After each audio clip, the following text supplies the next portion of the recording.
साथ संगत जी, प्रेम से कहना। आज इस रूप में आप सबके बीच पहली बार शामिल होने का अवसर मिल रहा है और बहुत ही हृदय खुश, दिल प्रसन्न कि ये जो इतना सुंदर रूप यहाँ इस भवन पर बना है, आने में देर हो गई। वैसे भी कई साल हो गए पहुँचने में और आज आते आते भी कुछ देर हो गई, तो उसके लिए दास सारी संगत से माफ़ी भी मांगना चाहेगा। पर जब आए और जिस प्रकार से आप सबका प्यार देखने को मिला, चाहे वो वेलकम रूप में, चाहे वो फिर ये जो संगत का रूप, जो भी महापुरुषों के भाव श्रवण करने को मिले, तो यही भाव मन में आ रहे थे कि जो ये ज्ञान सद्गुरु ने, ब्रह्म ज्ञान हमें दिया है, हमारी झोली में डाला है, इससे सरल कोई और विद्या, इससे सरल कोई और बात या इससे सरल कुछ और हो ही नहीं सकता, क्योंकि सच हमेशा सरल होता है। Truth is always simple. It is the simplest of things to understand, but yet it is the most difficult thing to live. ये बेशक बहुत ही सरल, बहुत ही सहज, पर फिर भी जीवन में इसे जीना कहीं ना कहीं कठिन हो जाता है। जो अवस्था ब्रह्म ज्ञान के बाद सद्गुरु बख्शते हैं, वो अवस्था जीवन में आनी कठिन हो जाती है, क्योंकि इंसान को सरल और सीधे रास्तों की आदत नहीं है। इंसान उलझनों में इतना आदी हो चुका है, उलझनों में इतना खुश हो चुका है कि सीधी और सरल बात में रस नहीं आता। Man is so used to his complicated ways, his complicated methods, that the simple and straight road doesn't seem to attract him. And that is why the world keeps on asking, why do we need spirituality? Because it's the simplest of things, the simplest of states. इससे सरल, इससे सहज कुछ नहीं है, पर जो मन है, जो अहंकार है, जो मेरी मैं है, उसको लगता है कि इतना सहज ही जीवन जी लिया तो फिर जीवन में करा ही क्या। पर जब तक ऐसी अवस्था प्राप्त नहीं हो जाती, तब तक ज़रूर ये बात लग सकती है कि जीवन में करा ही क्या। लेकिन वाकई जिसके जीवन में ये अवस्था, ये सहज और सरल अवस्था आ गई, उसको फिर ये बात समझ आने लग जाती है कि इसके अलावा जीवन में कर भी क्या सकते थे। ये जो मिल गया है, इसके अलावा हो भी क्या सकता था। But the journey from why to being there is not an easy one, and the biggest barrier in that journey is me, my own self. And that is why before the Brahm Gyan is bestowed upon me or anyone, the Satguru gives us five conditions, five pledges, whatever we wish to call it. And the first one, पहला ही प्रण कि तन मन धन निरंकार का है। That this body, mind and soul, whatever you possess, whatever you think you are, whatever you wish to be, whatever you can possibly own, is not yours, it is Nirankar's. And the rest of the pran do follow, but if this pledge, this pran, this condition is well understood by me or anyone before the Gyan is bestowed upon me, my life immediately becomes a very straight and simple life. वो सहज और सरल अवस्था मुझे उसी वक्त, उसी पल, उसी क्षण प्राप्त हो जाती है जब ये पहला प्रण मेरे जीवन में बस जाता है। और कहा भी गया है कि जेकर पांच प्रण ना मनिए शब्द बोध भी होता नहीं। ये हम अनेकों बार इस बात को दोहराते हैं, अनेकों बार इस बात को सुनते हैं। शहनशाह जी ने कहा, अवतार वाणी में अंकित किया, कितने ही महापुरुषों ने दोहराया, अलग अलग तरीक़ों से सदगुरु ने समझाया, पर फिर भी ये बात कहीं सुन सुन के बात ही बन के रह जाती है। क्योंकि ये जीवन में अगर घट जाए, ये जीवन में उतर जाए, तो सहज और सरल तो जीवन उसी वक्त हो जाता है, वो अवस्था उसी वक्त प्राप्त हो जाती है। वो ब्रह्म ज्ञान जीवन में टिक ही तभी सकता है जब उसको संभालने की पात्रता हमारे जीवन में होगी। और वो पात्रता की शुरुआत ही इस तन मन धन के समर्पण से है।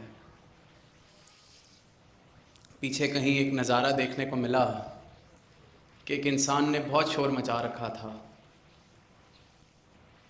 जैसे हाय तौबा मचा रखी थी कि मेरे पीछे सारे पड़ गए हैं, मुझे बहुत दर्द दे रहे हैं सारे, मुझे बहुत तंग किया हुआ है। और जो आसपास लोग खड़े थे वो सारे हंस रहे थे कि ये कैसा पागल है, कैसी बातें कर रहा है। तो जाहिर सी बात है, दोनों नज़ारे इतने विपरीत एक दूसरे से कि एक कह रहा है कि मुझे तंग कर रखा है, मुझे मारा हुआ है, और बाकी हंस रहे हैं। तो जब गौर से देखा तो जो ये शोर मचा रहा था कि मुझे तंग कर रहे हैं, मार रहे हैं, मुझे चोट पहुंचा रहे हैं, तो वो कहता है कि मुझे ये चोट इस तरह पहुंचा रहे हैं कि मेरी परछाई पे इन सब ने पैर रख दिया है, मेरी परछाई को इनकी मार सहनी पड़ रही है, तो मुझे बहुत चोट लग रही है। और इसलिए फिर सारे हंस रहे हैं कि देखो कि कैसी पागलों वाली बातें, इसकी परछाई पे पैर रख दिया तो इसको चोट लगी है। वहाँ हंस तो लिए, पर ख्याल ये आया कि हम सब भी एक एक इंसान इन परछाइयों की लड़ाई में ही तो उलझा हुआ है। किसी ने मेरे मान सम्मान को ठेस पहुंचा दी, किसी ने मेरी पद प्रतिष्ठा का ख्याल नहीं रखा, किसी ने मेरे रुतबे का ख्याल नहीं रखा, किसी ने मेरे तजुर्बे का ख्याल नहीं रखा, किसी ने मैं किसका क्या लगता हूँ इसका ख्याल नहीं रखा। ये सब परछाइयाँ हैं। These are all shadows, mere shadows. What we think we are, what we think we can be, what we think we possess, these are nothing but mirages, shadows. And the world is fighting over them. We are fighting over them. अपने जीवन का सारा सुख और दुख मैंने इन परछाइयों के खेल में उलझा रखा है कि मेरी परछाई किसी और की परछाई से छोटी कैसे हो जाए, मैं इस परछाई को बड़ा कर लूँ। मेरी परछाई पे किसी ने पैर कैसे रख दिया, मुझसे किसी ने पूछा कैसे नहीं। बात हम सुनते हैं, गुरु साहिब ने कहा कि थड़े बनाओ थड़े तोड़ दो, थड़े बनाओ थड़े तोड़ दो। अब आज तो नहीं कहा जाता कि बनाओ और तोड़ दो, आज शायद ये कहा जा सकता है कि चलो कल आपने बोलने की सेवा निभानी है, लेकिन कल बोल दिया जाए कि आज नहीं बोलना, तो मेरा थड़ा वही है, वही थड़ा बनाने को कह दिया, वही थड़ा तोड़ने को कह दिया। पर मैं कई बार इन सब चीज़ों में भी इतना उलझ जाता हूँ, तो फिर भक्ति कहाँ से होनी है, क्योंकि पहला प्रण ही अभी जीवन में उस रूप में उतरा नहीं है। तो अरदास यही बनती है कि इस रास्ते पर, I often use those lines from Jesus Christ that the path is straight but narrow.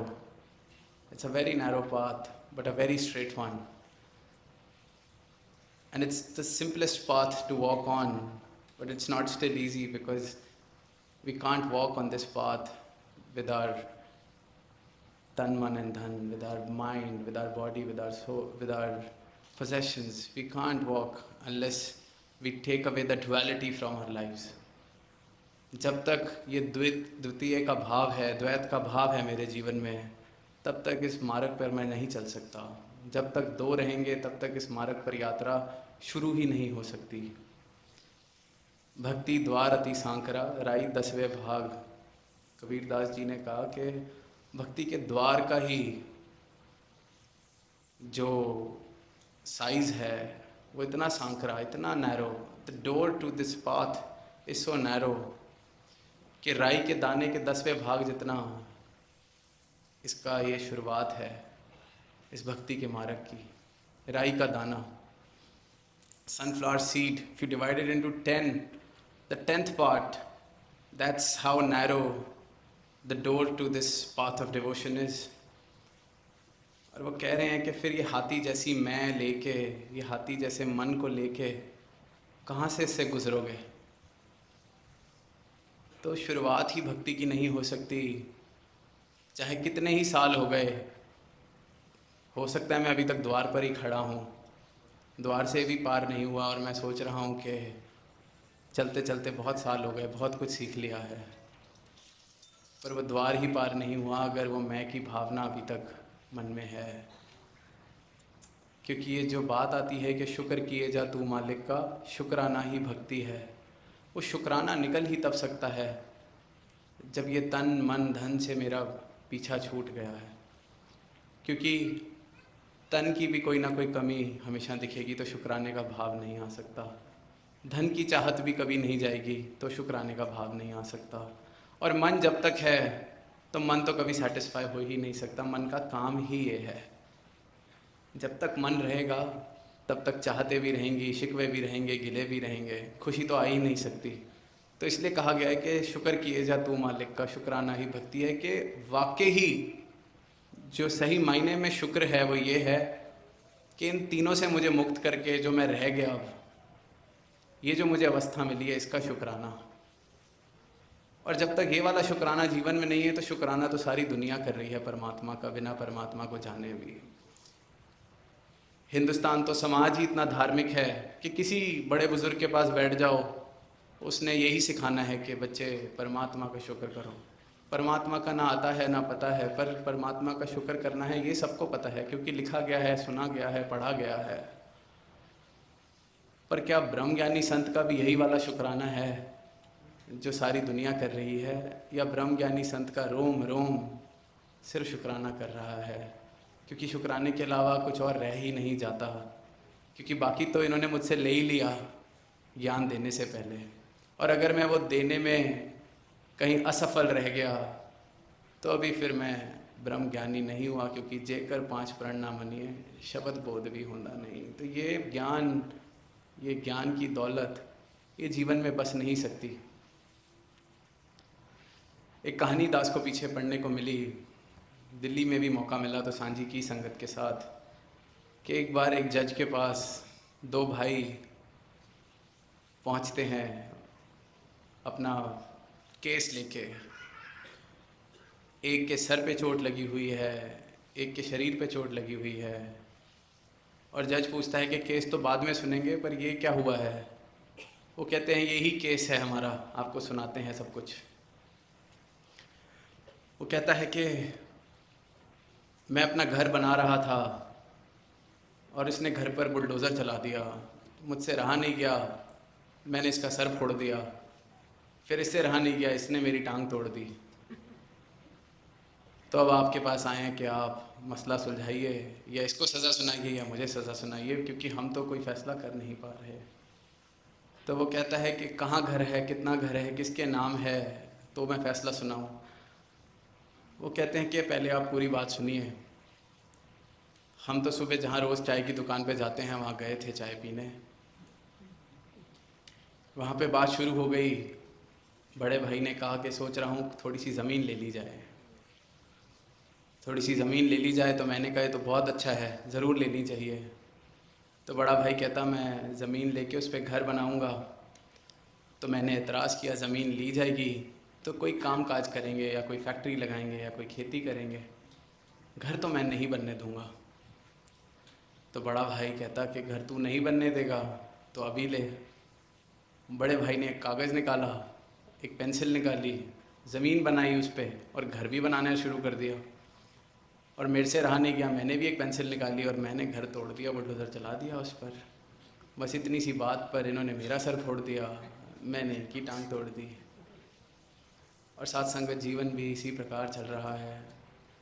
छोटी छोटी बातों से हम ऊपर नहीं उठ पाते, छोटी छोटी बातें ही रह जाती हैं। जब कभी देखेंगे अपनी मैं को हटा के कि आज किसी से क्यों नहीं मैं बात कर रहा, क्यों किसी से दूरी है,